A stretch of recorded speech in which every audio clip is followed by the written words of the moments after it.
Donc bonsoir à tous. Ce soir, je vais parler du mariage dans la perspective orthodoxe.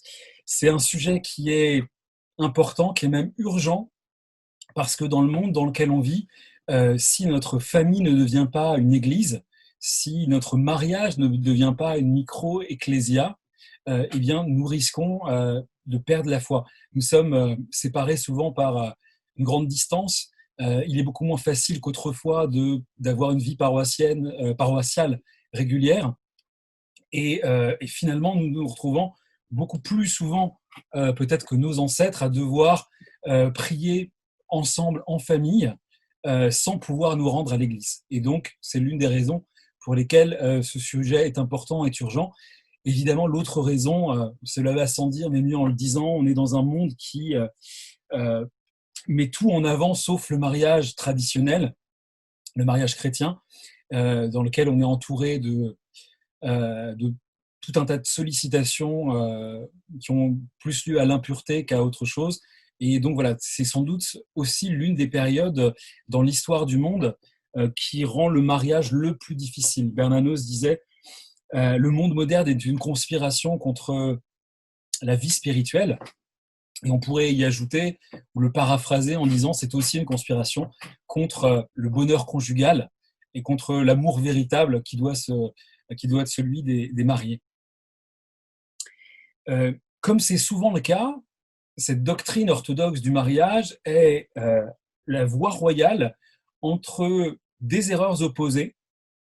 On ne va pas en faire le catalogue, mais on dira en passant quelles sont les erreurs, et notamment pour nous qui sommes dans la plupart des cas d'anciens catholiques, il y a dans le catholicisme un certain nombre d'erreurs aujourd'hui qui sont faites concernant le sacrement du mariage, qui donne le sacrement du mariage, une interprétation très littérale de l'indissolubilité, etc., etc. Donc c'est des choses qu'on aura l'occasion d'aborder. Et effectivement, je pense que ce sera utile, bien que ce ne soit pas le sujet le plus important, hein, mais en tout cas, au fur et à mesure, justement, d'expliquer en quoi la perspective orthodoxe est différente de la perspective, on va dire, latine, telle qu'elle s'est développée depuis la scolastique au Moyen-Âge.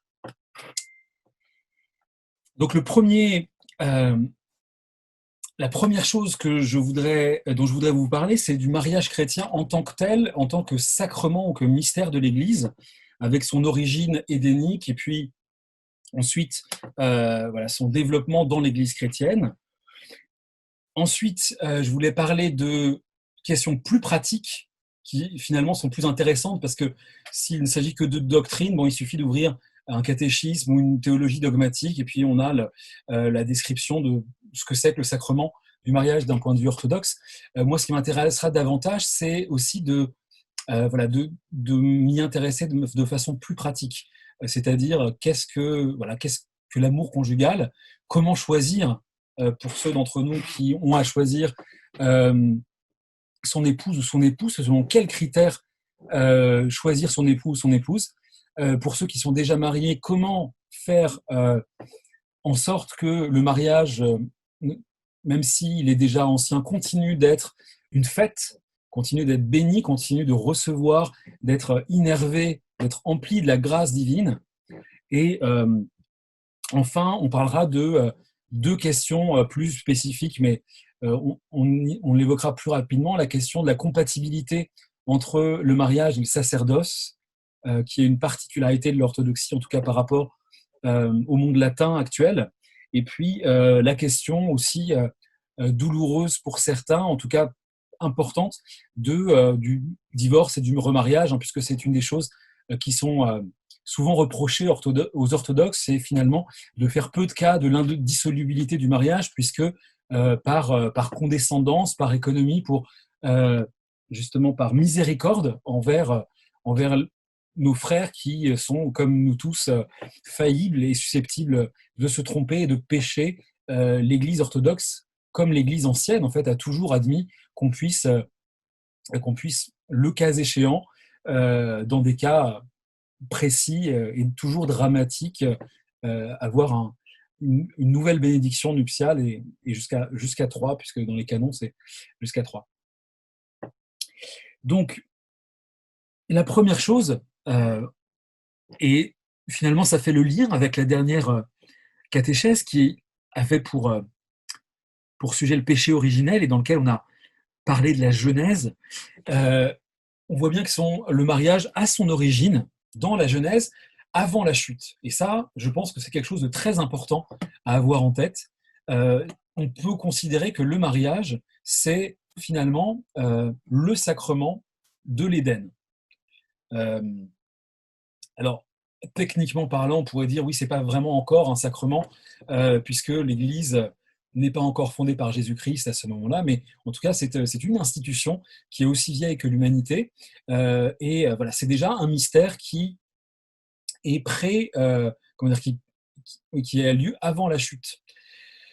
Dans le texte de la Genèse, on va en reprendre un certain nombre. En fait, ça se passe en deux parties. Dans le premier chapitre de la Genèse, il nous est dit Dieu créa l'homme à son image, il le créa à l'image de Dieu, il créa l'homme et la femme. Dieu les bénit et Dieu leur dit soyez féconds, multipliez, remplissez la terre. Donc, c'est l'un des premiers commandements que Dieu donne à l'homme, c'est voilà, de convoler en juste noces, de s'unir, de constituer un mariage et d'avoir une progéniture. On y reviendra, en fait, cette phrase n'est pas à comprendre que comme un commandement pour la procréation, hein. C'est aussi la question de la fécondité spirituelle. C'est-à-dire qu'en réalité, un mariage ne peut tenir dans la durée, ne peut véritablement durer dans le temps que s'il y a une véritable fécondité spirituelle à l'intérieur du couple. Dans le couple, en fait, dans le couple chrétien, dans le mariage, il n'y a pas de stagnation possible. C'est-à-dire que soit on progresse mutuellement, soit on régresse et éventuellement même on tombe et ça devient désastreux. Il y a toujours cette voilà. Juste avant, la Genèse nous a parlé de la création d'Adam, et il y a une question que vous êtes peut-être posée, qui n'est pas souvent traitée, c'est pour quelle raison? Et on voit ça notamment dans le deuxième chapitre de la Genèse, dans lequel Moïse détaille davantage la création de l'homme. On voit que Dieu crée d'abord l'homme seul. L'Éternel prit Dieu, l'homme, et le plaça dans le jardin d'Éden pour le cultiver et le garder. L'Éternel donna cet ordre à l'homme, tu pourras manger de tous les arbres du jardin, mais tu ne mangeras pas de l'arbre de la connaissance du bien et du mal, car le jour où tu en mangeras, tu mourras. Texte qu'on avait vu la fois dernière. L'Éternel Dieu dit, il n'est pas bon que l'homme soit seul, je lui ferai une aide semblable à lui. L'Éternel Dieu forma de la terre tous les animaux des champs et tous les oiseaux du ciel, et il les fit venir vers l'homme pour voir comment il les appellerait, et afin que tout être vivant portât le nom que lui donnerait l'homme.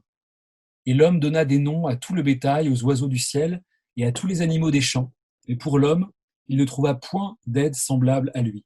Alors l'Éternel Dieu fit tomber un profond sommeil sur l'homme qui s'endormit.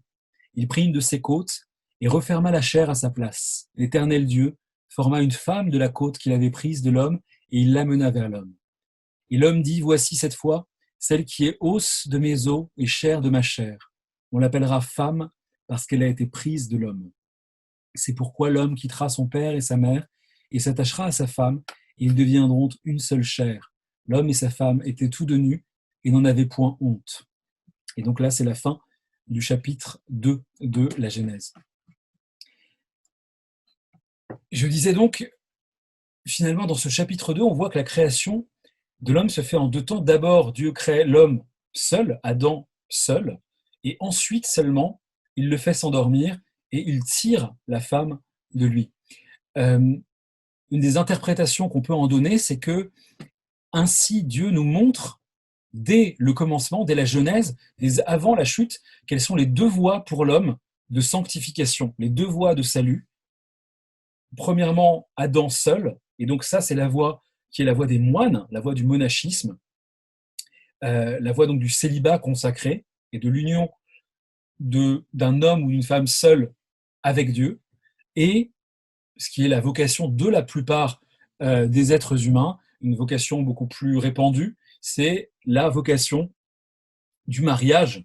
Et donc, dès le départ, Dieu nous montre qu'il y a deux manières de faire son salut, il y a deux manières de retourner à lui, d'être heureux et donc de, comment dire, et donc saint, hein, puisque, comme le rappelle saint Augustin notamment, la sanctification et le bonheur, c'est la même chose. Souvent, il y a une vision un peu noire de la sanctification. On se dit, bah voilà, c'est terrible, il va falloir que je renonce à plein de choses pour être saint, il va falloir que je me macère, que je souffre, etc. Non, non notre bonheur réside dans la sanctification. Pourquoi? Parce que notre désir est infini, ce que nous voulons en fait, c'est l'éternité, et rien de ce qui est sur la terre ne peut nous apporter l'éternité. Dieu seul qui est infini, peut combler notre soif d'infini. C'est pour ça que voilà, il ne faut pas se considérer la sainteté comme quelque chose ni d'inaccessible, ni de pas drôle. En réalité, la sainteté, c'est le bonheur. Il n'y a pas de véritable bonheur en dehors de la sainteté. Et donc, pour être saint, l'homme a plusieurs possibilité, effectivement, soit le célibat consacré, mais qui est réservé à un petit nombre et qui est quelque chose de très difficile. Et pour la plupart d'entre nous, donc il s'agit du mariage. On peut dire énormément d'autres choses concernant cette création de l'homme et de la femme, donc en deux fois, telle qu'elle est racontée par Moïse. Mais voilà, ça nous ferait un peu dévier du sujet. Mais il y a quand même une autre chose que je voulais remarquer, c'est que en faisant ainsi, Dieu nous montre que la nature humaine est une. C'est-à-dire que Ève est une partie, a été tirée d'une partie d'Adam. Donc il y a une sorte d'unité extrêmement forte du genre humain. On avait parlé de cette question de l'unité du genre humain pour évoquer le péché originel la dernière fois, mais ici c'est d'un côté beaucoup plus positif, c'est que nous avons vraiment une unité. C'est pour ça que justement il est dit que l'homme et la femme dans le mariage doivent faire une seule chair, il doit y avoir une unité qui est extrêmement solide, et justement et qui nous ramène à la vie de l'Éden. Encore une fois, le mariage chrétien, c'est une manière, d'une certaine façon, par la grâce de Dieu, de retourner à la vie de l'Éden.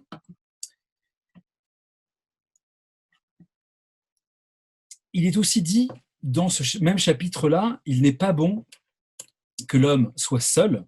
Et ça, c'est quelque chose aussi qui est extrêmement important à comprendre. Les pères l'ont interprété comme étant donc l'une des raisons pour laquelle Dieu décide de créer le couple, de créer la famille finalement, puisque ensuite le commandement qu'il leur donne, c'est croissez et multiplier. Mais il faut bien se rendre compte que cette solitude dont il est question, ce n'est pas seulement la solitude affective de l'homme qui serait célibataire et qui ne l'aurait pas choisi, qui le subirait, mais c'est aussi et surtout en fait la question de l'union avec Dieu. Ce qui est mauvais pour l'homme, c'est d'être sans Dieu. Et c'est la pire finalement de toutes les solitudes. Et c'est la raison pour laquelle il faut bien avoir en tête, j'ai dit tout à l'heure, le mariage, c'est un moyen de salut, mais c'est surtout une union avec Dieu. Il faut bien comprendre, et ça c'est l'une des erreurs qui est extrêmement répandue dans le monde moderne, c'est une des erreurs sans doute les plus courantes et qui explique malheureusement l'échec de beaucoup de mariages, ou de beaucoup d'unions, c'est que finalement les gens ont tendance à considérer que ce qui compte finalement c'est l'affection du couple, et que le mariage n'est jamais qu'une bénédiction qui vient s'ajouter à cela par-dessus, mais finalement le plus important c'est le couple. Non, c'est pas vrai. Dans le mariage chrétien, le plus important c'est Dieu. C'est d'une certaine façon Dieu est celui qui unit l'homme et la femme, et il reste au milieu du mariage. Et tant que le mariage est centré sur la vie spirituelle, tant que les deux époux cheminent tous les deux pour s'unir à Dieu en s'aidant mutuellement, eh bien, le mariage va tenir. S'ils se regardent l'un l'autre, s'ils sont centrés uniquement sur eux-mêmes, dans un sens plus matériel, émotionnel, mais sans se préoccuper de Dieu et de la vie spirituelle, il est évident qu'il court à l'échec. Donc ça, c'est quelque chose qui est très important. Alors, donc, quelques mots de doctrine. Encore une fois, ce qui m'intéresse, c'est le plus, ce n'est pas ça, parce que ce sont des choses qui sont assez connues. Euh, et je voudrais parler de choses plus pratiques. Hein. Il faut quand même en dire quelques mots. Donc, le mariage fait partie des 7 sacrements ou des 7 mystères. Souvent, les orthodoxes parlent du terme mystérion en grec et préfèrent traduire par mystère que par sacrement. Ça veut dire exactement la même chose. Hein.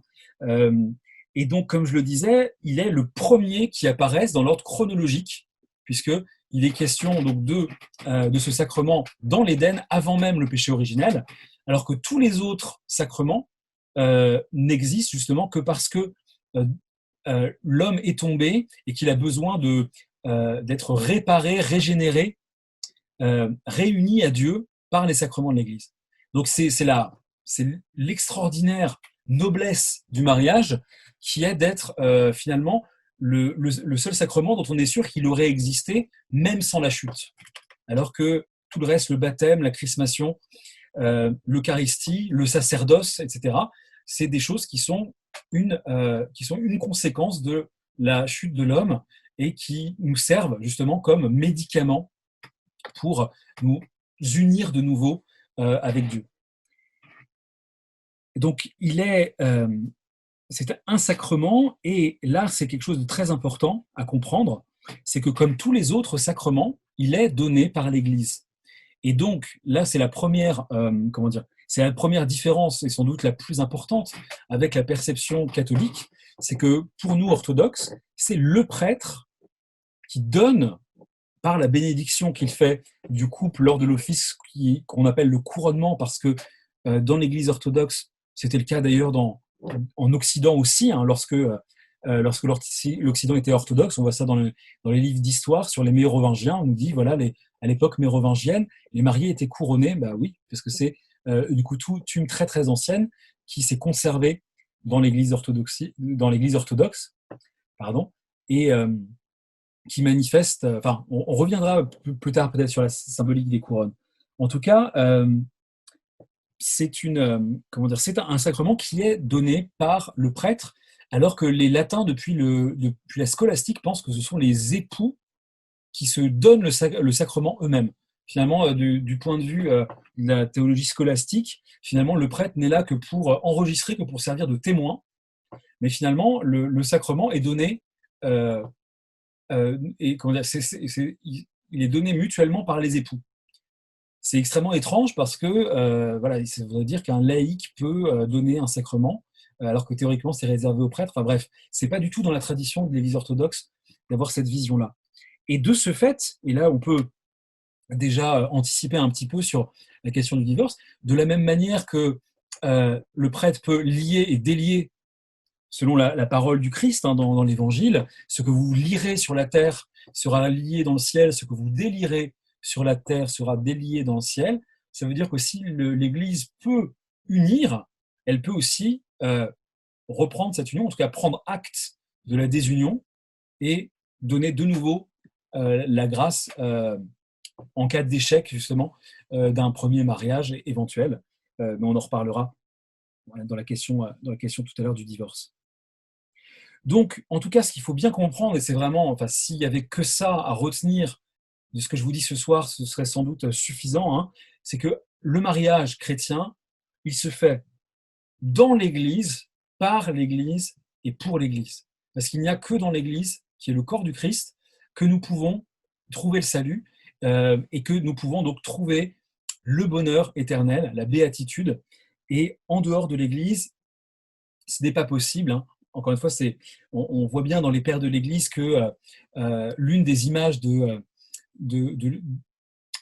l'Église, c'est l'arche de Noé, parce que tout simplement, voilà, au moment du déluge, il y a le déluge autour de nous du monde, le déluge des passions, tout ce monde qui devient de plus en plus fou, qui se déchaîne autour de nous, et notre seule chance, justement, de ne pas être emporté par la tempête, de ne pas être englouti, de ne pas être noyé, c'est précisément de rester fermement arrimé sur ce vaisseau qu'est l'Église, afin justement d'arriver à bon port, dans le port du paradis, dans le port du salut, dans le port de l'union avec Dieu qui durera, si Dieu le veut, et jusqu'à la consommation des siècles.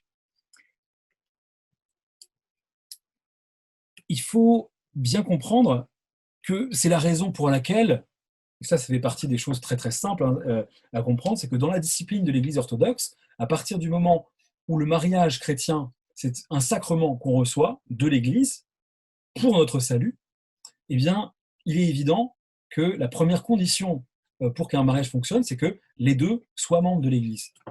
Ça paraît une évidence, mais je le dis parce que c'est quand même important. Hein.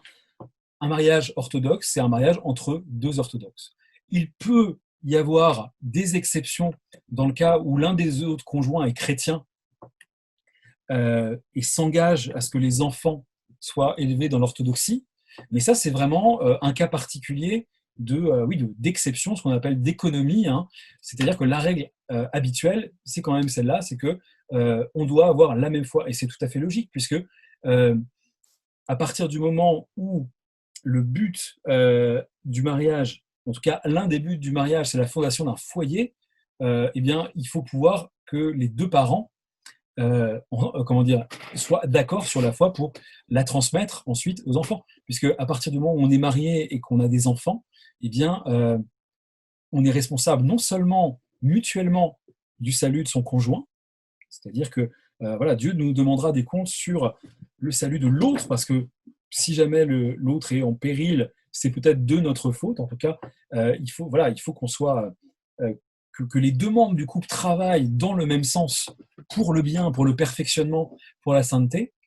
Et deuxièmement, on est responsable aussi du salut des enfants. Et donc, effectivement, si Dieu nous fait la grâce de nous donner des enfants, eh bien, il nous les confie et nous devons rendre compte de leur éducation et du fait qu'ils maintiennent eux aussi la foi, qu'ils restent dans l'Église. Une chose qu'on peut remarquer d'ailleurs ici, c'est que il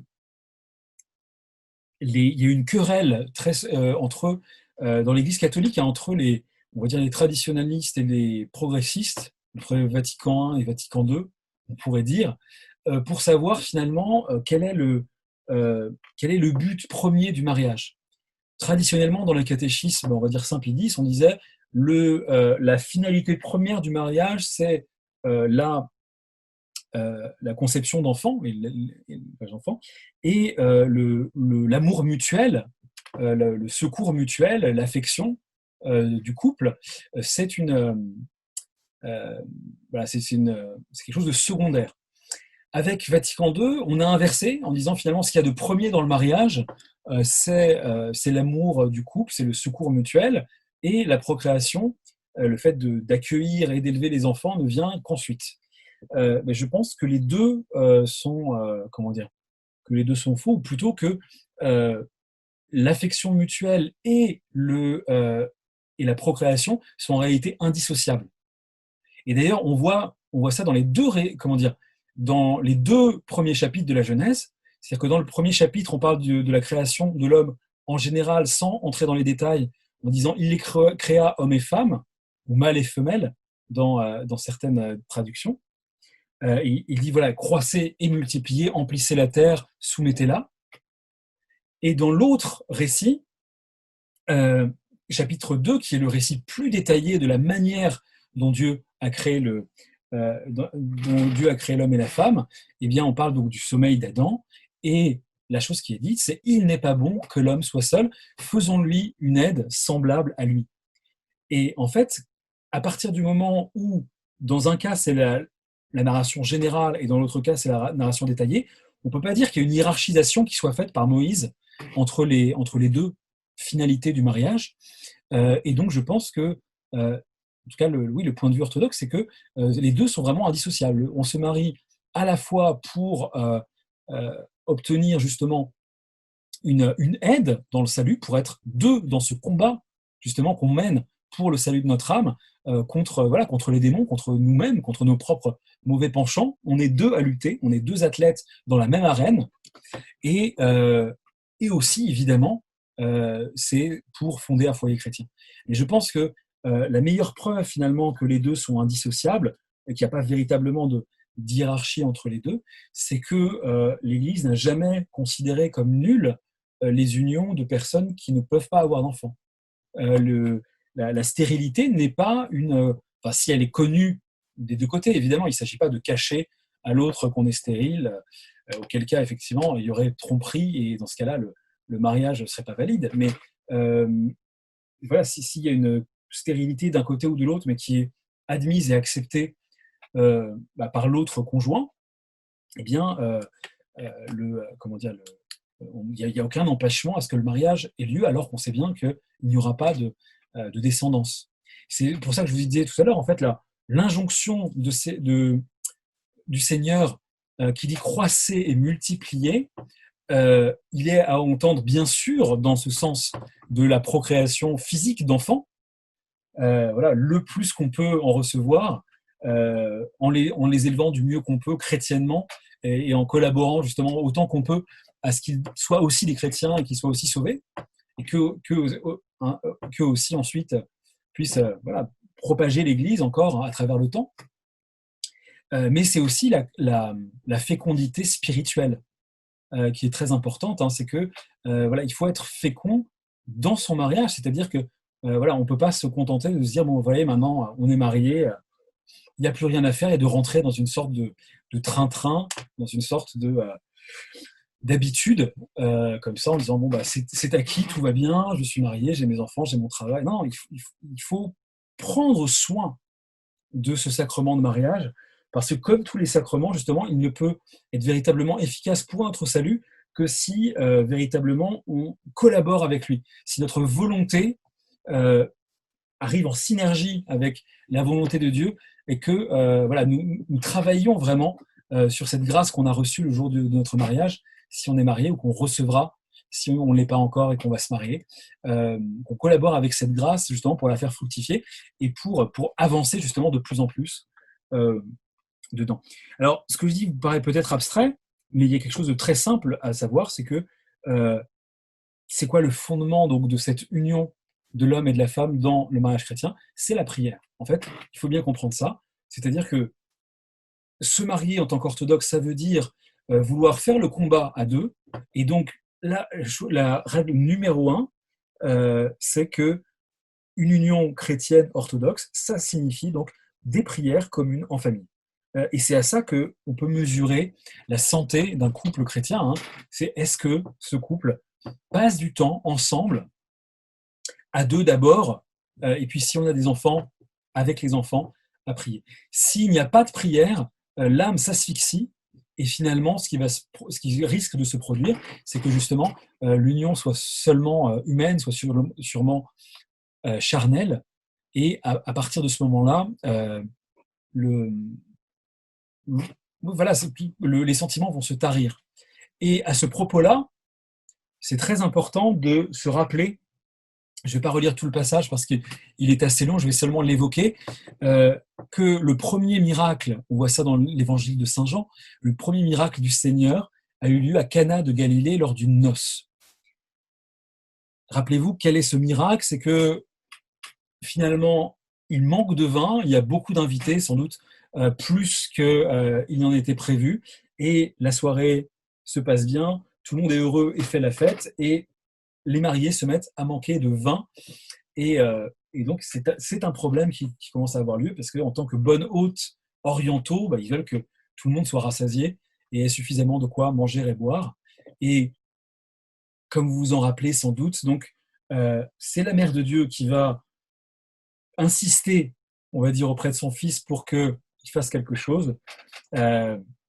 Au départ, il lui dit « Mais qu'y a-t-il entre toi et moi, femme?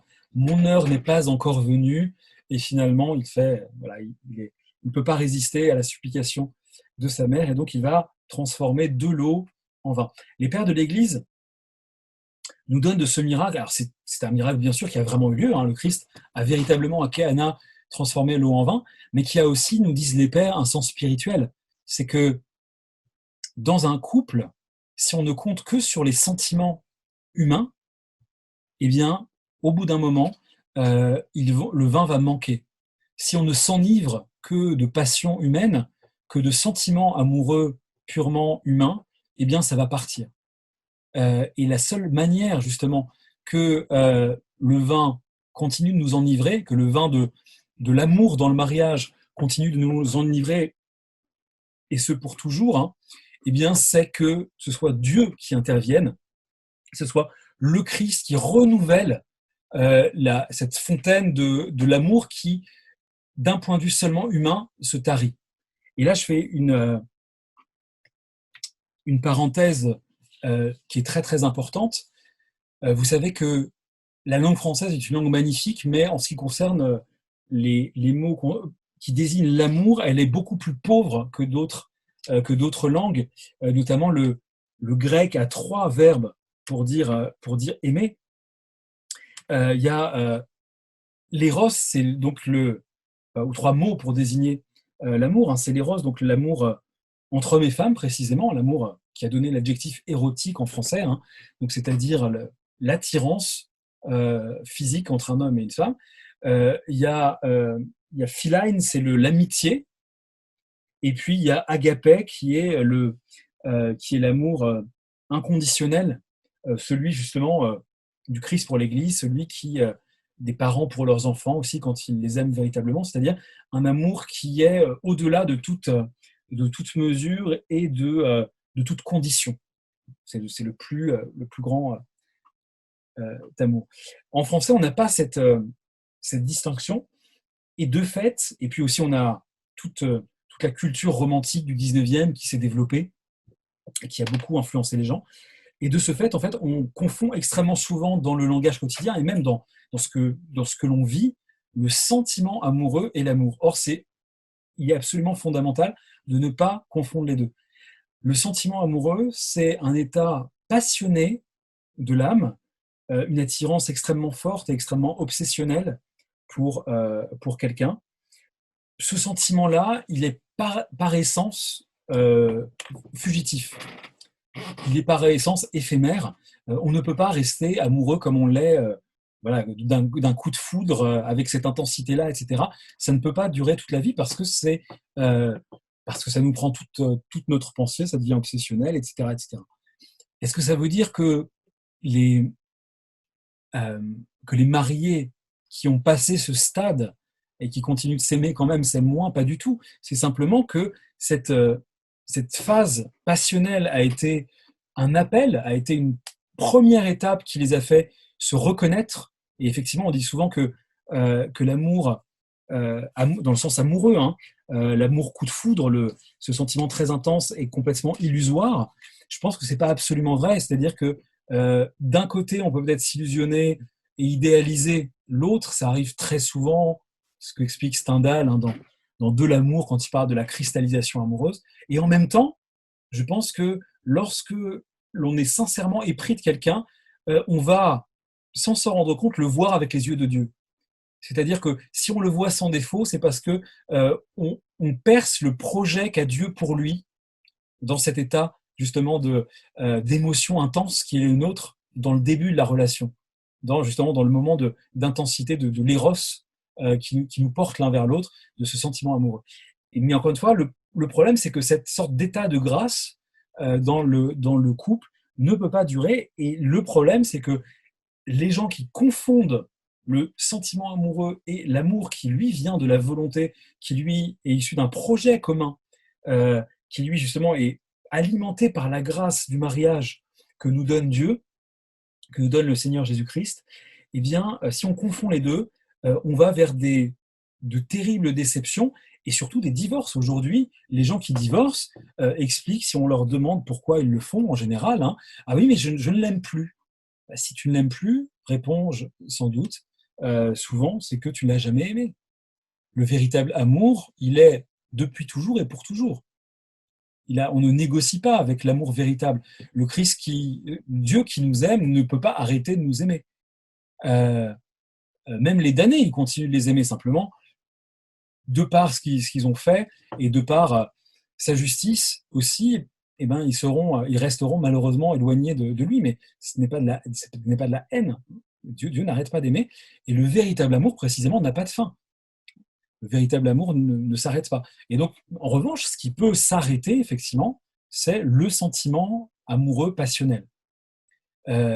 Et même, il est possible que, justement, ce sentiment-là soit ressenti plusieurs fois dans la vie pour différentes personnes. On peut être marié avec quelqu'un et tomber amoureux de quelqu'un d'autre.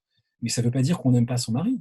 Ça veut simplement dire que on a tendance à confondre, justement, ce sentiment amoureux qui est, en fait, je pense, d'origine quasiment physique, hormonale. Hein. C'est simplement l'intensité d'un désir euh, vers l'autre et le véritable amour qui, lui, se construit et s'alimente, et est alimenté plutôt par la grâce de Dieu. Donc ça, c'est très très important de ne pas confondre ces deux choses-là et de bien comprendre euh, voilà, que décider de se marier avec quelqu'un, ce n'est pas penser que un sentiment intense comme ça durera toute la vie. Non, c'est savoir que on aime le même Dieu et donc on peut s'aimer et que cet amour pour Dieu nous conduira non seulement jusqu'à la mort, mais même bien au-delà. Voilà, comment dire, là aussi, c'est une des différences qu'il y a avec le catholicisme, c'est que le catholicisme considère que à la mort des époux, le sacrement est dissous, interprétant mal justement la parole du Seigneur. Dans l'autre monde, il n'y aura plus ni homme ni femme, on sera comme des anges, ce qui en fait veut dire qu'il n'y aura plus de sexualité. Mais ça ne veut pas dire que l'homme et la femme qui se sont aimés sur cette terre, qui ont vécu un mariage, ne continueront pas de s'aimer et d'être unis très spécialement, selon cette grâce particulière qui leur a été donnée, de l'autre côté de la tombe. C'est la raison pour laquelle, d'ailleurs, dans l'Église ancienne, il y avait la même pénitence pour les veufs et les veuves qui se remariaient que pour les divorcés. On considérait que c'était finalement autant un péché de se remarier alors que notre conjoint était mort, que se remarier alors qu'il était vivant, parce que voilà, le mariage, pour une raison ou une autre, n'avait pas pu continuer, et voilà, il y avait une séparation, et, voilà, et on veut s'engager dans une autre union. C'était considéré comme aussi grave. Ensuite, ça a un peu changé. On a pris davantage l'habitude de considérer comme relativement normal un remariage après veuvage, après donc la perte de son conjoint. Mais au départ, on ne fait pas de différence. Se marier une deuxième fois, c'est autorisé, mais c'est considéré comme le signe que on a péché, quelque chose n'a pas marché dans notre première union, on n'a pas su garder cette grâce qui nous avait été donnée au moment du mariage. Une autre chose euh, que je voulais développer un peu, ou évoquer plutôt ce soir, c'est que la Genèse nous dit hommes et femmes, il les créa. Comme j'ai lu tout à l'heure le passage. Alors ça, c'est absolument fondamental à comprendre, c'est-à-dire que il y a une différence entre l'homme et la femme. Ça paraît, comment dire, je peux paraître enfoncer une porte ouverte, mais précisément aujourd'hui, ça fait partie des vérités de bon sens qui sont absolument niées par le monde révolutionnaire dans lequel on vit, où on veut que tout soit égal et tout soit similaire. L'homme et la femme sont véritablement différents l'un de l'autre, euh, ce qui ne veut pas dire que l'un est moins bien que l'autre, hein, c'est simplement ils n'ont pas euh, la même psychologie, ils n'ont pas la même manière de fonctionner, ils n'ont pas les mêmes aspirations, voilà, ils sont très très différents. On peut même dire que quand on regarde euh, un peu les, la liste traditionnelle que donnent les pères des vertus et des vices, on peut constater qu'il y a certaines vertus ou certains vices qui sont plus répandus justement chez les hommes ou chez les femmes. La mentalité des hommes et des femmes est extrêmement différente. On peut dire, ça c'est ce qu'expliquaient les pères depuis déjà très très longtemps, que il faut qu'on lise la Genèse non pas seulement comme, comme l'histoire de nos ancêtres, et l'histoire qui explique justement pourquoi nous en sommes ici aujourd'hui, hein, qui raconte justement la chute de nos premiers parents, etc. Mais il faut aussi le lire comme l'histoire de chaque âme. Et notamment, il y a une chose qui est très importante, c'est que euh, les pères nous disent que finalement, l'homme, il est en nous, la partie homme, la partie masculine, c'est le logos, c'est la raison, si vous voulez, c'est la capacité à raisonner, alors que justement la femme, c'est tout ce qui est sentiment. Symboliquement, Adam est le logos, Ève est l'éros, et c'est la raison pour laquelle, d'ailleurs, les pères nous disent que le serpent, le diable déguisé en serpent ou transformé en serpent, ou par l'intermédiaire du serpent, c'est-à-dire, il n'y a pas d'unanimité des pères là-dessus, hein, on ne sait pas si c'était le diable qui avait pris cette forme, ou si c'était un serpent animal, mais utilisé par le diable, il va d'abord essayer de séduire Ève. Et on remarque dans notre vie que c'est la même chose. Le diable n'essaie pas de nous prendre par la raison, parce que en général, le péché est illogique en plus d'être mauvais. Mais il essaie de nous prendre par les sentiments. Il essaie de convaincre notre cœur. Et une fois que notre cœur est convaincu, malheureusement, ensuite, la raison essaie de trouver toutes les justifications possibles. Mais c'est d'abord par l'émotion qu'on est submergé, plus que par la raison. Et là, d'ailleurs, il faut garder en tête cette, cette symbolique de l'homme et de la femme pour bien comprendre justement comment et pourquoi c'est très important de savoir cela, parce que justement lorsque saint Paul nous dit femmes soyez soumises à vos maris, ça veut dire ça également, ça veut dire passion soyez soumises à la raison. Et lorsque il continue en ajoutant que l'homme doit aimer sa femme comme le Christ a aimé l'Église jusqu'à donner sa vie pour elle, ça veut dire qu'en revanche, il y a des moments, justement, où la raison doit laisser place à l'amour de manière, comme justement, de manière qui apparemment manque de sagesse. Dans le fond, qu'y a-t-il de plus irrationnel que de choisir quelqu'un qu'on aime en lui promettant qu'on l'aimera toute notre vie? Qu'est-ce qu'on en sait? C'est un pari extraordinaire sur l'avenir. Est-ce que c'est vraiment très raisonnable? C'est une forme de folie, mais c'est la folie de l'amour, c'est la folie de la croix, c'est justement ce qui, dans le mystère de l'amour, dépasse justement le rationnel voilà, dans ces expressions hein, qu'utilise l'apôtre Paul, qui parle de la folie de la croix ou de la folie de l'amour. Hein. C'est-à-dire que, alors, de manière générale, nos sentiments doivent être réglés par notre raison, mais il y a des moments justement où notre raison doit se taire devant la folie de l'amour. Et c'est la raison pour laquelle justement il faut vraiment bien comprendre, là encore, ne pas tomber ni dans un excès ni dans un autre, que la relation normale entre l'homme et la femme, euh, on peut dire la relation que préconise l'Église, c'est, là encore une fois, sur une voie royale entre deux excès, deux extrêmes, deux hérésies, on pourrait dire. Hein. C'est-à-dire qu'il y a d'un côté le monde moderne qui veut absolument nier qu'il y ait une quelconque différence entre les hommes et les femmes, qui considère que non, que toutes les différences entre hommes et femmes sont complètement construites, sont imaginaires, ne reposent sur rien de sérieux, etc., etc. C'est juste des constructions sociales. Et de l'autre côté, justement, une vision qu'on pourrait appeler, je sais pas, machiste, hein, qui considère que il faut que l'homme soit le tyran de sa femme et que, voilà, et que comme le dit le Coran, il l'abatte si elle ne lui obéit pas. On n'est absolument pas dans cette vision-là du couple. Hein, et justement, il faut bien comprendre que l'apôtre Paul le dit, hein, c'est-à-dire que pourquoi est-ce que il y a cette hiérarchie entre l'homme et la femme? Pourquoi on considère que c'est l'homme qui est la tête de la famille, alors que la femme en est le cœur? C'est précisément parce que symboliquement, et c'est pas seulement symboliquement, on le constate aussi dans la psychologie des hommes et des femmes, en fait, euh, c'est l'homme qui est le logos, en tout cas quand les choses sont bien organisées, et la femme qui est l'éros, c'est-à-dire qu'il y a l'intelligence et le cœur. Ce qui ne veut pas dire évidemment que les femmes sont moins intelligentes, ça veut dire que les femmes ont très naturellement une propension à ressentir les choses, à être dans l'émotion.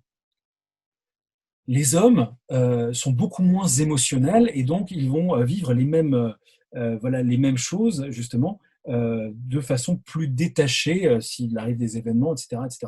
Et c'est pour ça que dans un couple bien fait, l'homme est la tête dans le sens où il va être celui qui sera peut-être prendra plus de recul par rapport aux événements et donc à ce qu'il faut faire. En revanche, la femme va être celle qui va ouvrir le cœur de l'homme parce que dans notre réalité déchue, justement, la plupart des hommes, dans le sens de sexe masculin, hein, sont des handicapés et des autistes de l'amour, c'est évident.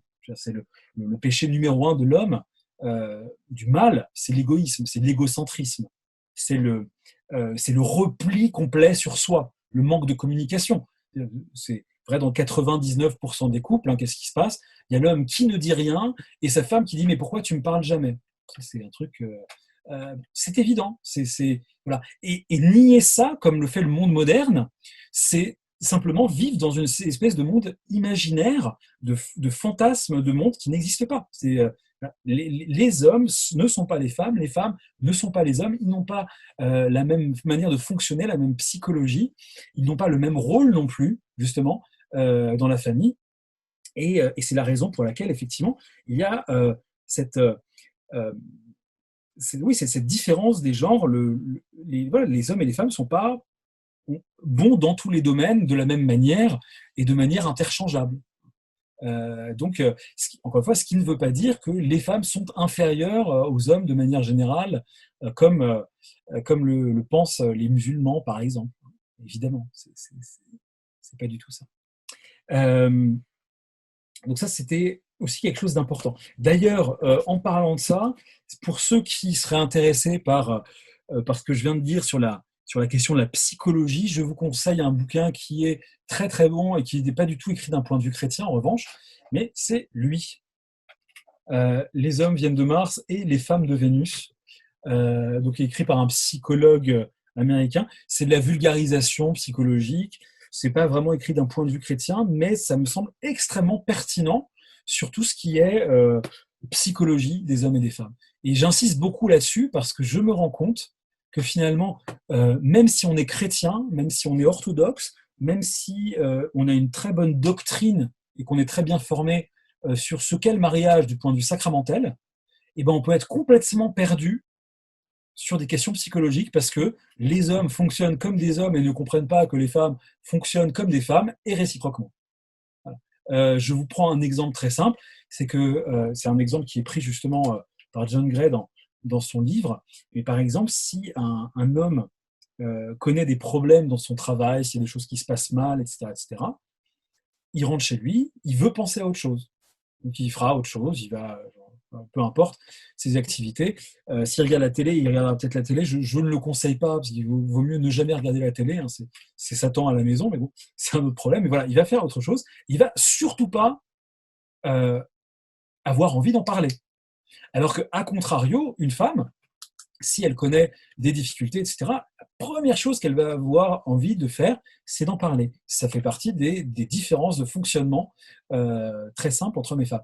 Donc, si on ne sait pas ça, eh bien, les femmes se diront « mon mari ne m'aime pas puisqu'il ne me parle pas, il ne fait pas attention à moi ». Et les hommes se diront « mais c'est insupportable, elle n'arrête jamais ». Et il faut que chacun, justement, sachant que l'autre est différent, fonctionne différemment, eh bien, apprenne se laisse changer, se laisse transformer, ouvre son cœur à une autre manière de faire. Et voilà. Et en réalité, on peut dire ça, c'est que si symboliquement, voilà, l'homme est davantage du côté du logos et de l'action extérieure, la femme est davantage du côté de l'éros et du foyer, eh bien, finalement, le fait d'avancer sur la vie spirituelle va faire que l'homme et la femme seront de plus en plus proches. Et finalement, eh bien, chacun, à la fin, sera autant logos et eros que l'autre. C'est comme s'il y avait, voilà, finalement, dans un couple qui fonctionne bien, dans un couple qui fait son salut ensemble, eh bien, l'homme deviendra de plus en plus féminin dans le sens où son cœur va s'ouvrir, il laissera tomber son égoïsme il deviendra, oui, de plus en plus capable d'aimer, parce que c'est le problème numéro un du mal, hein, c'est son incapacité à aimer. Et la femme, elle, deviendra beaucoup moins sujette à des émotions désordonnées, variables, et deviendra de plus en plus rationnelle, réussira davantage justement à hiérarchiser cette espèce de bouillonnement très très féminin, des émotions contradictoires, successives, parfois simultanées, qui fait que pour les hommes, les femmes sont souvent si difficiles à comprendre, hein. Un coup, elle rit, puis 5 minutes après, on ne comprend pas. C'est une espèce de sautes d'humeur comme ça qui sont, d'un point de vue masculin, très, très étranges. Mais voilà, c'est les femmes. Il faut savoir qu'elles sont comme ça. Euh, donc, euh, donc voilà, tout ça pour dire que c'est vraiment très important aussi, hein, cette question de savoir que l'homme et la femme sont différents, qu'ils n'ont pas, voilà, que leur rôle dans la famille sera forcément différent, et que c'est très bien, et que c'est Dieu qui l'a voulu, justement, que Dieu a voulu cette distinction de l'homme et de la femme. Il n'a pas voulu faire deux clones, deux créatures euh, gémellaires, voilà, parce que Dieu de toute façon peut tout faire, hein, donc on aurait pu imaginer une reproduction qui n'ait pas besoin d'une différenciation entre mâle et femelle. C'est ce qu'a voulu Dieu justement euh, pour nous montrer justement la beauté de l'altérité. Et c'est ça le mystère fondamental de la Trinité, hein. S'il y a amour entre les trois personnes de la Trinité, c'est parce que tout en étant divines et coéternelles, eh bien, elles sont des personnes différentes. Et donc, étant des personnes différentes, elles peuvent s'aimer. Eh bien, voilà, le mariage doit être une sorte d'icône de la Trinité, dans laquelle on a là aussi, hein, trois éléments, c'est l'homme, la femme et Dieu. Et c'est la seule manière que ça fonctionne, hein. Toutes les toutes les autres possibilités vont échouer nécessairement. Si un amour n'est pas fondé en Dieu, il va nécessairement dans le mur à un moment ou à un autre. D'ailleurs, le taux de divorce, voilà, on sait très bien qu'en région parisienne, c'est un couple sur deux qui divorce. En province, c'est 1 sur 3, etc. Donc voilà, en quelques mots, ce que je voulais vous dire de l'importance du mariage chrétien, et de la beauté surtout du mariage chrétien. Je crois que ce sacrement est vraiment le sacrement de l'Éden. Ça fait vraiment partie du projet qu'a Dieu sur nous. Et comme je l'avais dit, peut-être à la première catéchèse, surtout, il y a une idée qu'il faut s'enlever de la tête absolument, c'est qu'il n'y aurait pas de vocation au mariage. J'ai déjà entendu un prêtre catholique qui disait, voilà, on peut avoir une vocation sacerdotale, une vocation religieuse, mais le mariage, bon, bah, c'est normal, quoi. Tout le monde se marie. Non, non, il y a une vraie vocation au même titre. Et c'est pour ça d'ailleurs que le chapitre 2 de la Genèse nous montre bien que il y a deux voies de salut, il y a deux possibilités de s'unir à Dieu. C'est soit seul dans le monachisme, comme Adam avant la création d'Ève, soit à deux, en regardant dans la même direction, et justement en peuplant le monde d'une belle et nombreuse descendance, si l'on peut, et, euh, et en progressant aussi à deux, justement, en luttant à deux pour ce combat dans cette arène. Donc, voilà pour les propos généraux. Maintenant, je voulais parler de deux choses particulières qui sont spécifiques à l'orthodoxie. C'est d'abord la question du mariage et du sacerdoce. Je vais en parler de manière très rapide parce que on a consacré déjà une vidéo à cela. Et surtout de la question du divorce et du remariage qui est une question vraiment importante aujourd'hui. Par rapport au sacerdoce, donc, on constate que d'abord, si on veut prendre l'histoire de la comment dire, du sacerdoce dans l'Ancien Testament, on constate qu'il n'y a jamais eu d'obligation de célibat pour les grands prêtres du temple de Jérusalem. Et comme le sacerdoce chrétien s'inscrit dans la lignée de cela, c'est un des arguments que donnaient les pères. Il n'y a pas de raison d'imposer le célibat. On voit bien que dans les premiers conciles œcuméniques, cette obligation n'est pas imposée.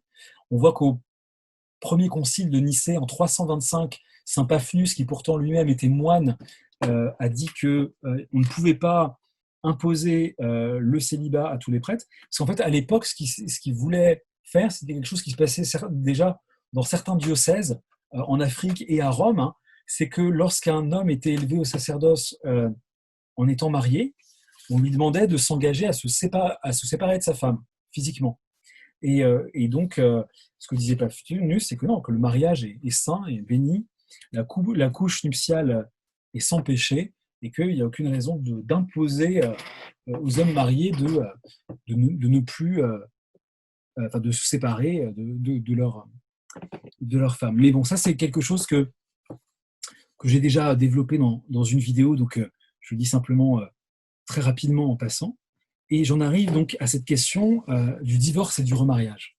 Parce que ça, c'est vraiment très, très important à comprendre, justement parce que là, il me semble que le catholicisme romain, voilà, depuis le Moyen-Âge, comme on disait, est vraiment tombé dans une erreur, et on peut même dire que c'est une erreur d'interprétation du texte. C'est-à-dire que, en fait, le texte dans lequel le Seigneur parle de cela, enfin, il y a dans plusieurs évangiles, parce que là, ça fait partie des passages qui sont dans les synoptiques, et on le trouve aussi bien chez Marc que chez Matthieu, mais j'ai sélectionné le passage qu'on trouve donc dans l'évangile de Matthieu, chapitre 19. Les pharisiens l'abordèrent et dirent pour l'éprouver: Est-il permis à un homme de répudier sa femme pour un motif quelconque? Il répondit: N'avez-vous pas lu que le Créateur, au commencement, fit l'homme et la femme, et qu'il dit: C'est pourquoi l'homme quittera son père et sa mère, et s'attachera à sa femme, et les deux deviendront une seule chair. Ainsi, ils ne sont plus deux, mais ils sont une seule chair, que l'homme donc ne sépare pas ce que Dieu a uni. Pourquoi donc, lui dirent-ils, Moïse a-t-il prescrit de donner à la femme une lettre de divorce et de la répudier? Il leur répondit: C'est à cause de la dureté de votre cœur que Moïse vous a permis de répudier vos femmes. Au commencement, il n'en était pas ainsi. Et je vous le dis que celui qui répudie sa femme, sauf pour infidélité, et qui en épouse une autre, commet un adultère. Donc ici, si on peut resituer en quelques mots le contexte, c'est que dans le judaïsme à l'époque du Christ, eh bien, il y avait très clairement des abus énormes qui s'étaient développés quant à l'indissolubilité du mariage, hein, c'est-à-dire que on pouvait trouver n'importe quel prétexte pour se débarrasser de sa femme. Voilà, elle était trop pénible, elle râlait trop, ou on avait trouvé une jeune qui était beaucoup mieux, etc. Et donc c'est dans ce contexte-là qu'on lui pose cette question, parce que les rabbins de l'époque donc avaient légiféré, etc. Et la législation était très très laxiste en fait. Donc c'est vraiment dans un contexte où à l'époque et d'ailleurs c'est les hommes qui répudient les femmes, hein. C'est jamais les femmes à qui on demande leur avis, hein, malheureusement. Donc il y a cette inégalité-là aussi qui est assez scandaleuse. Mais en tout cas, c'est dans ce contexte-là que le Christ dit non, l'homme ne doit pas séparer ce que Dieu a uni. Mais en même temps, il est bien évident, je l'ai dit il y a quelques secondes, je peux le relire plus lentement peut-être, le Seigneur lui-même fait une exception, puisqu'il dit sauf pour infidélité, ou sauf pour adultère. Le mot en grec, c'est porneia. Mais je vous dis que celui qui répudie sa femme, sauf pour infidélité, et qui en épouse une autre, commet un adultère. Donc ça veut dire que le Christ lui-même considère qu'il y a au moins une exception qui autorise la dissolution de l'union. Et là, pour justifier leur doctrine de l'indissolubilité, quoi qu'il advienne, même si notre mari est violent et qui nous bat, même si, enfin n'importe quoi, hein, même s'il est parti avec sa secrétaire à l'autre bout du monde et qui reviendra jamais, ou autre, eh bien, pour justifier, ils disent non, mais là, il ne faut pas comprendre sauf pour infidélité, il faut comprendre sauf pour union illégitime. Donc en fait, par une espèce de trafic du sens du texte, ils disent en fait ce que veut nous dire le Christ, c'est que celui qui répudie sa femme, sauf si l'union est illégitime, donc sauf si c'est pas sa femme, euh, et en épouse une autre, il commet un adultère.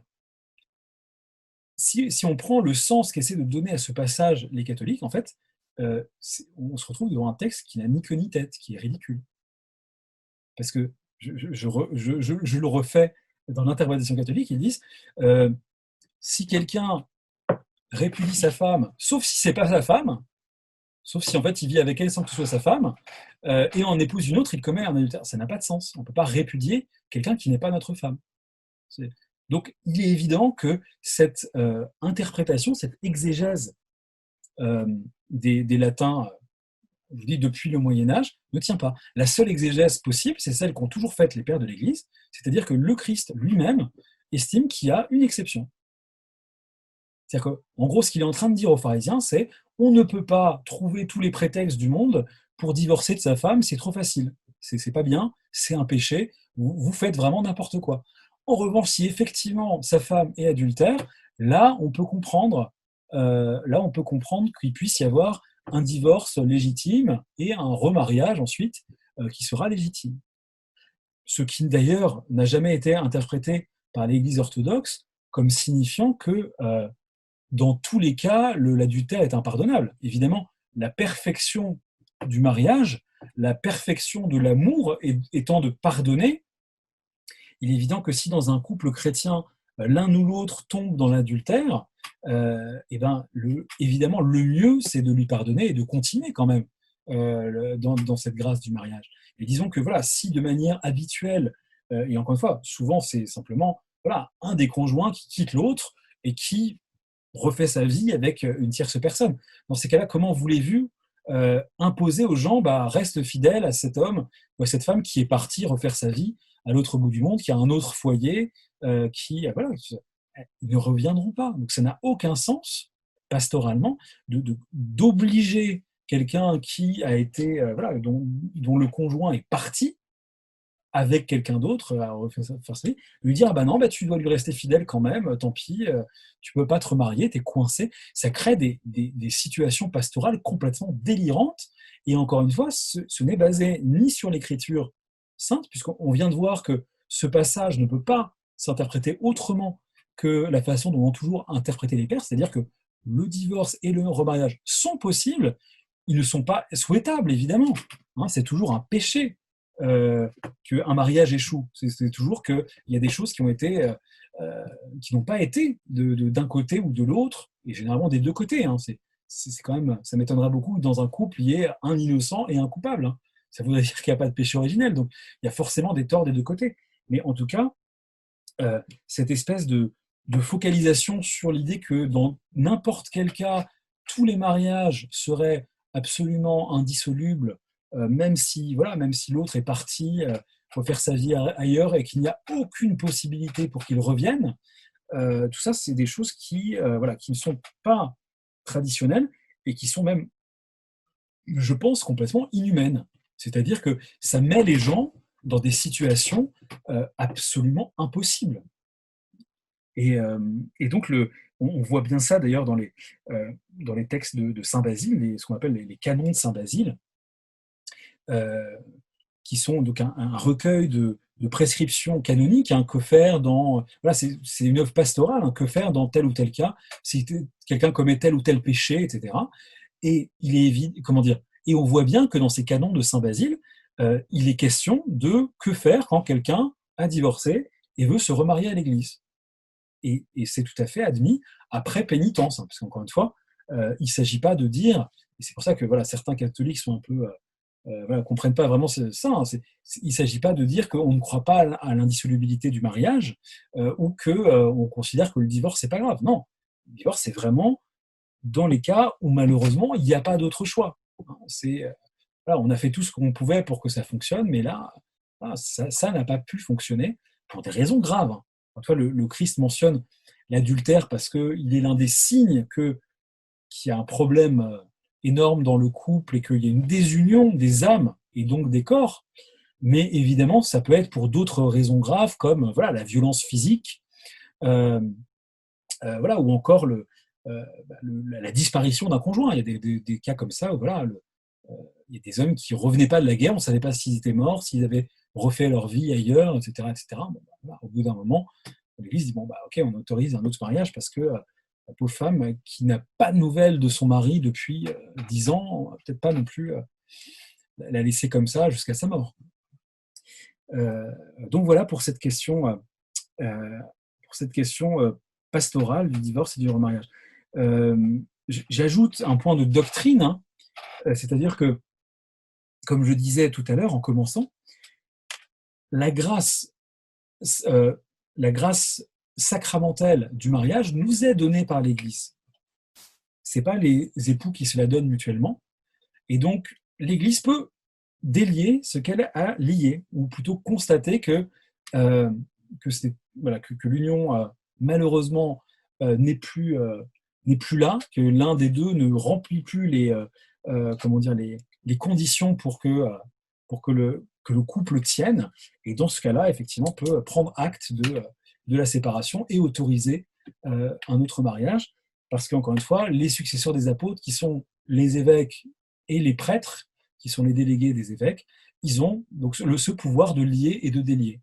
Et donc, on peut délier quelqu'un d'un mariage qui n'a pas bien marché et l'autoriser à un deuxième mariage.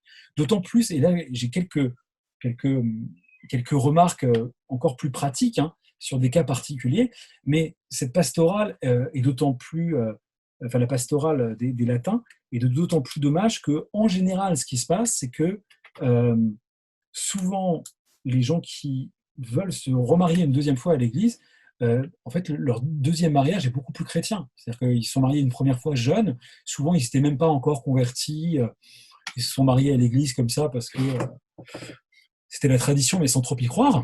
Et en fait, c'est dans leur deuxième union qu'il y a une vraie soif commune de marcher ensemble vers le salut.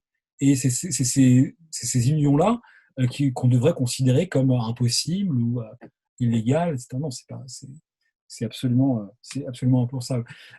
Une dernière remarque qui est très très importante, c'est que pour qu'une union soit vraiment considérée comme valide aux yeux de l'Église, il faut trois choses qui sont donc l'unité, l'indissolubilité et l'acceptation donc des enfants. Et ce qui veut donc dire que, en réalité, la plupart des mariages, même si ils ont eu lieu à l'Église, eh ben, en fait, ils sont nuls. Je veux dire par là que, par exemple, quelqu'un qui le jour où il se marie, se dit oui, mais j'ai pas envie d'avoir des enfants tout de suite, ou même je veux pas d'enfants tout court parce que ça m'embête. Eh ben, en fait, son mariage n'est pas valable en réalité. C'est-à-dire qu'il y a une des conditions qui manque. Si quelqu'un se dit bon bah au pire je divorcerai et c'est pas grave, je me remarierai, c'est-à-dire qui n'est pas vraiment dans la volonté qui est une indissolubilité de son union, ben là c'est pareil, c'est une espèce d'obstacle qui fait que le mariage n'est pas valable. Euh, ou quelqu'un qui se dit qu'il gardera sa vieille maîtresse qu'il a depuis longtemps, même une fois qu'il sera marié, mariage pas valable. Donc tout ça pour vous dire que en réalité, le mariage du point de vue vraiment chrétien orthodoxe, comme c'est une démarche spirituelle à deux, eh bien, en réalité, euh, il, finalement, il y a beaucoup, beaucoup de gens, en tout cas, je dirais on va dire chez les chrétiens sociologiques, quoi. Des gens qui se marient à l'église, mais sans vraiment être formés à la doctrine et sans vraiment être très, très pieux et très pratiquants.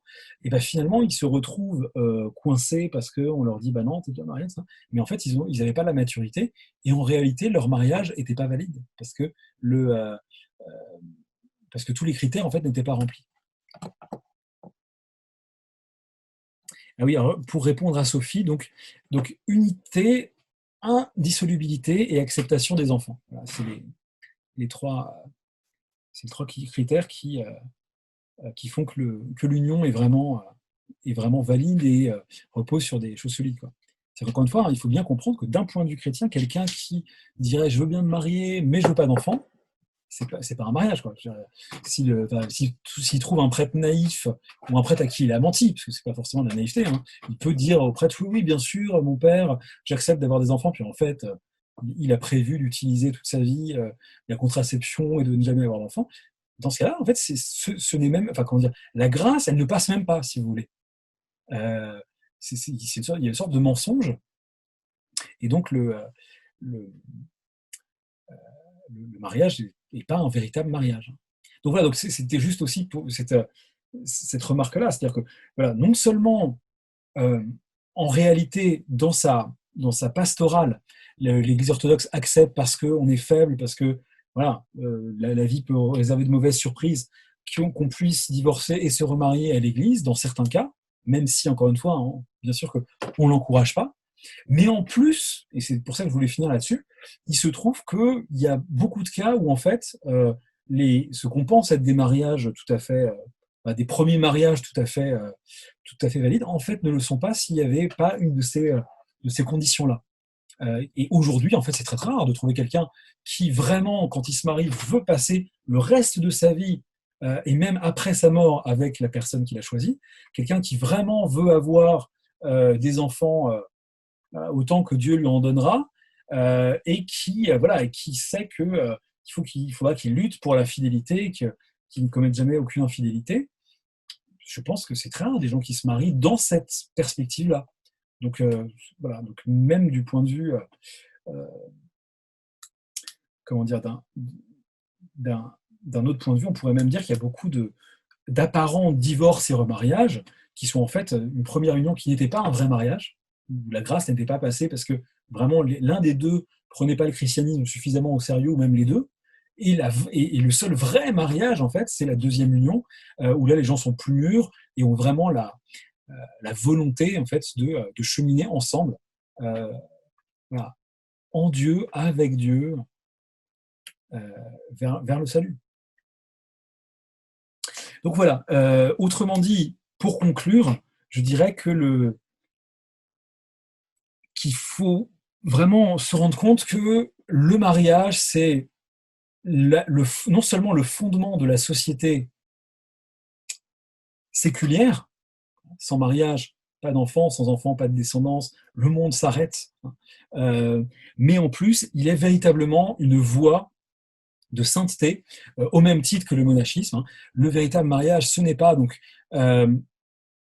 essayer d'être simplement heureux en couple, c'est de faire entrer Dieu dans sa vie de couple et justement d'essayer de regarder son conjoint avec le regard de Dieu, et de toujours justement euh, de continuer sans cesse justement d'espérer que il s'améliorera à notre contact comme nous améliorons à son contact. C'est vraiment cette démarche spirituelle vers la sainteté à deux, et c'est celle voilà, que je souhaite à tous ceux qui sont mariés ou qui se préparent au mariage.